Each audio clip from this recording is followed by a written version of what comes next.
Arcot Lutheran திருச்சபையின் விசுவாசிகள் மற்றும் பொதுக்குழு உறுப்பினர்கள் யாவருக்கும் எனது அன்பின் தோத்திரங்களை முதலாவது தெரிவித்துக் கொள்கிறேன்.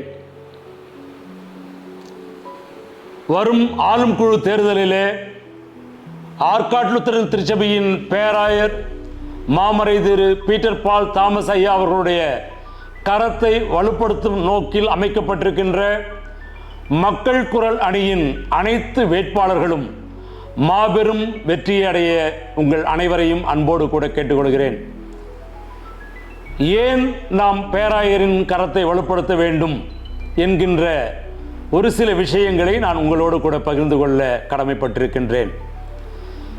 2016, 2019 ஆகிய 3 ஆண்டுகளிலே ஐயா அவர்கள் மத்திய நிர்வாகியாக இருந்தபொழுது அவரோடு கூட ஆளும் குழு தேர்தலிலே நானும் போட்டியிட்டு ஒருவேளை கடவுளுக்கு சித்தமில்லாத காரணத்தால் நான் வெற்றி வாய்ப்பை இழந்திருந்தாலும் ஐயா அவர்கள் மத்திய நிர்வாகியாக இருந்த காலகட்டத்திலே அவரோடு கூட பயணித்த அனுபவம் உண்டு. அப்பொழுது அநேக ஏழை மக்கள் வேலை வாய்ப்பை பெற்றார்கள்.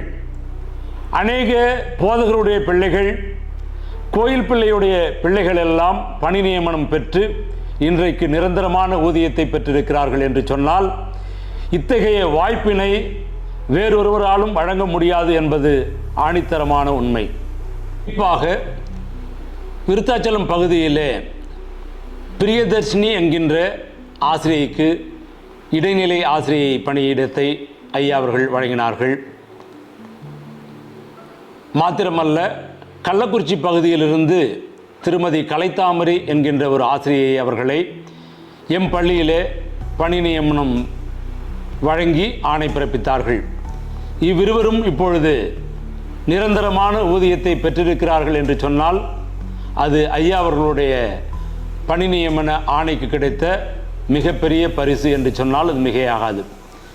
இப்படியாய் ஆற்காடு லுத்தரன் திருச்சபையிலே கிராம பகுதியில் இருக்கின்ற அநேக போதகரினுடைய பிள்ளைகள், அநேக கோயில் பிள்ளையினுடைய பிள்ளைகள், அநேக கிராம திருச்சபைகளை சார்ந்த பிள்ளைகள் எந்தவிதமான கையூட்டும் இன்றி விலையில்லா வேலை வாய்ப்பை பெற்றிருக்கிறார்கள் என்று சொன்னால் ஐயா அவர்கள் மத்திய நிர்வாகியாக இருந்த அந்த 3 ஆண்டுகளும் பொற்கால ஆட்சி என்று சொன்னால் அது மிகையாகாது. அதன் காரணமாக ஐயா அவர்கள் பேராயர் தேர்தலில் நின்றபொழுது அவர்களோடு பயணித்து ஐயா அவர்களுடைய வெற்றிக்கு எள்முனை அளவிற்கு நாங்களும் உதவினோம். ஏனென்று சொன்னால் மத்திய நிர்வாகியாக இருந்தபொழுதே அநேக ஏழை பிள்ளைகள் பயனடைந்தார்கள் என்று சொன்னால் ஆற்காடு லுத்தரன் திருச்சபையினுடைய பேராயராய் ஐயா அவர்கள் இருந்தால் இன்னும் அநேக ஏழை பிள்ளைகள் பயன்பெறுவார்கள், அவருடைய லட்சியங்கள் எல்லாம் நிறைவேறும் என்று நினைத்தோம். ஆனாலும் கூட அவர் நினைத்த சில திட்டங்களை அவரால் நிறைவேற்ற இயலவில்லை.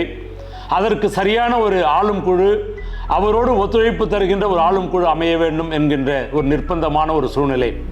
இப்படிப்பட்ட சூழ்நிலையில் நடைபெறுகின்ற ஆளும் குழு தேர்தலில் ஐயா அவர்கள் ஆதரிக்கின்ற மக்கள் குரல் அணியின் அனைத்து வேட்பாளர்களும் வெற்றி பெறுகின்ற பொழுது ஐயா அவர்கள் மிக நேர்த்தியாய் சிறப்பாய் அவர் நினைக்கின்ற அனைத்து நல்ல நிகழ்வுகளையும் நல்ல திட்டங்களையும் ஆற்காடு திருச்சபை வரலாற்றிலே பதியும் வண்ணம் அவரால் செய்ய இயலும்.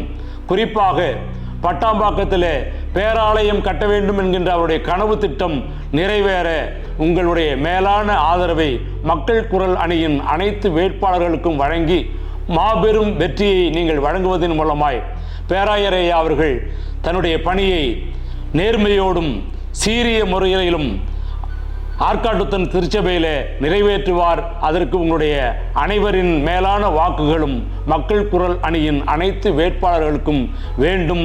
நீங்கள் தர வேண்டும் உங்களுடைய ஆதரவை என்று சொல்லி உங்கள் அனைவரையும் அன்போடு கூட கேட்டுக்கொள்கிறேன். நன்றி.